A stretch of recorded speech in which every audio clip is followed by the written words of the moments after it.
Hi, this is Leah, and I'm answering Patrick Hannafin's question about how do we stop viewing or how do we stop believing or responding to an act of terror from a specific terrorist organization like Al Qaeda or ISIS and blaming an entire nation as a result. So, how do we stop doing that? I really don't know if there's a great answer to that question besides just saying we need to be more aware that we're doing it and we need to elect people that are not full of rhetoric and bias and don't say, everyone in Syria is responsible for ISIS and everyone in Iraq was responsible for the terrorist attacks on 9/11. So I think that's like really the only thing that we can do is reject the speech acts of politicians that are trying to securitize the situation. That really doesn't need to be responded to in that way. But I do think it's a really good point that he brought up.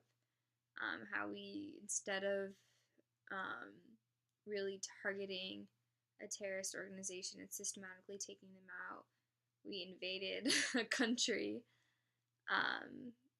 And we did, technically work with Iraq's military, so maybe it's not quite as black and white as it sounds. But I definitely think it's important to note that we do have that problem where we blame an entire race or an entire state or country or whatever for an act that is usually committed by, a handful of people. And I think that just goes back to rhetoric, how easily we believe or fall into, pretty or maybe not so pretty words.